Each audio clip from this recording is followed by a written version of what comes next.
we're basically going to react to some viral fitness videos together. So pretty much doom scroll together. Are you in? Hey, how's it going? My name is Murphy. I'm a personal trainer by day and a wannabe athlete by night. Like I mentioned earlier, we're going to go through viral fitness related content. Me as a personal trainer, I will break down the videos and give you my insights so average individuals like you maybe can understand them a little bit better. So, let's get right to it. The song is perfect for this. Everyone completing marathons, Ironmans, Hyrox. Me, just doing basically rehab exercises. I feel like that's the story of my life. A lot of the times I feel like I'm very injury prone myself, so I have to do all these hip mobilization, isometrics to just improve micro strengths and weaknesses in my body that just needs getting done because I just injure myself just walking or bending over sometimes. Honestly, what people will find is a lot of your injuries will stem down to just your volume in training and genetics, unfortunately. So you do need to carry out these small increments of mobilizations and strength training here and there in order just to be in tip-top shape. Some people may find that they get more injury prone when they train, and that could just be due to like volume loading. But I'll tell you this, you're probably better off training than not training in general, because your deterioration of your muscle mass is just something that's so important as you age as well. But a lot of times if you do not sleep well and you just train too high in intensity or just do too much, you don't even know if it's intense, but you're just doing too much, your body will let you know by basically injuring something. Like something is going to pull, something's going to strain, you're going to tear something. It's just how it is sometimes. But at the end of the day, you need sufficient and adequate loading in order to stay strong and healthy. 3 hours of sleep doesn't affect me at all.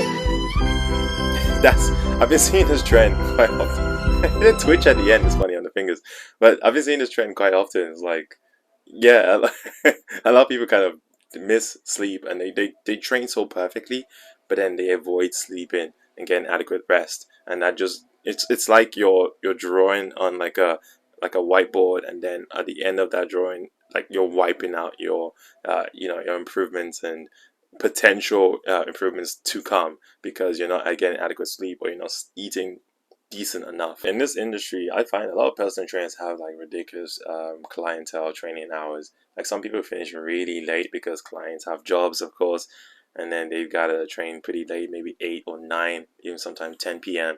And then the trainers have to train another client the next day at like 5 a.m. or 6 a.m. So if you're that type of trainer who does those type of things, I hope that you eventually find some kind of success or efficiency around modifying how you actually train your clients in a reasonable way that is good for you. And I wish you nothing but success, because this is kind of like a tough industry to get into. Someone said, at least you're getting sleep now. Yeah, honestly. Damn.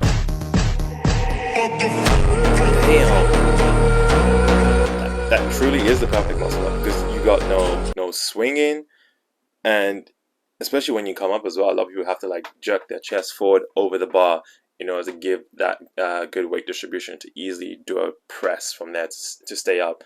But no momentum from here. It's just straight up muscular strength and coordination, power. Perfect. That's the best muscle I've seen. I think they mean muscle up. Don't touch the boxes with the toes, bro. Sometimes I actually come across commenters that do that, where it's like they almost try to one up it, and it's always annoying. It's like, I know for a fact this commenter can't do a muscle up. I swear. I'm gonna go to their profile real quick. I bet it's fucking private. I bet it's private. You know what? I stand corrected. This person's profile, they do a lot of calisthenics, so you have the right to say that. I'm just an ordinary girl. Disrupt your scrolling, but I just leg pressed 630 pounds for the first time. If you don't get the heck out of my face with that. Those are chicken reps. I just want you to know that right now. Because where is the full flexion on the knees? This is why I don't like leg press, because it limits the range of motion when you're doing the exercise. So it makes pushing heavy weight look like you're impressive. It's very impressive, but the range of motion is so small that if you strap that same weight on a bar and get someone to squat where they have to get full range of motion around the hip joint and the knee joint and the ankle, it's just not gonna happen. I bet people can't even do like half of the weight that they actually put on a leg press. So I never find leg press exercises, oh sorry, weights I should say, that impressive. We're gonna check the comments out. I didn't see one full rep. She replied, "Thank you so much." I mean, that's the only positivity. Hey, I respect it. I respect replying that way. More ego lifting crap. Uploaded a new one. I'm not gonna check the upload, but that's not a nice comment. Not a single rep was harmed in the make it. Interesting comment here.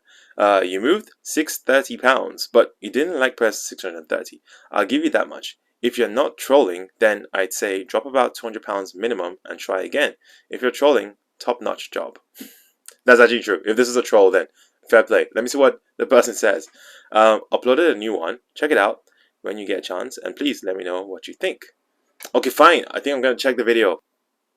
Okay, in this one, she does do a good range of motion, but like I said, I don't like leg press exercises, but she does make up for it. So kudos to her. 7.5 kilograms should be moving faster than this. Ugh.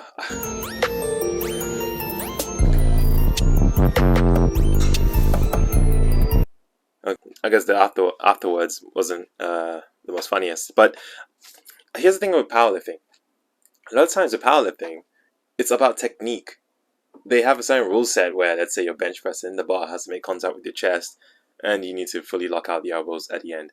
They don't say how much arch should be on your back. So if you've ever seen a lot of powerlifting bench pressing, it looks very trash. Well, it depends on who's doing it. But especially this one, the dips, like it just, there's something about it that looks wrong. It doesn't look like you could tell she does push, but it doesn't take that much energy because of the range of motion she goes in. I can't explain it. I can't pinpoint exactly what it is, but you could just tell it's wrong.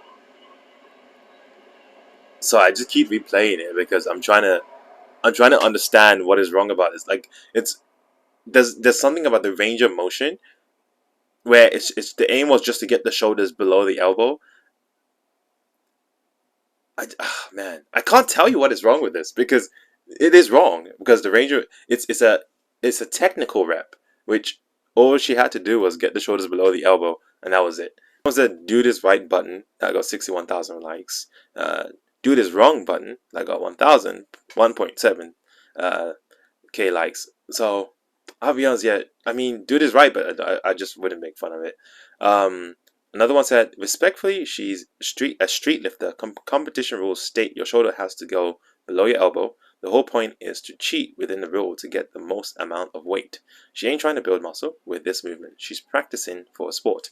Like I said, powerlifting, a lot of the times, it's all about technique based, and there's loopholes to those techniques and the rules in the techniques. So, hey, she moved the weight, she moved the weight. That's it for today, guys. I hope you have a fantastic day, and I will see you guys when I see you guys next time. Peace.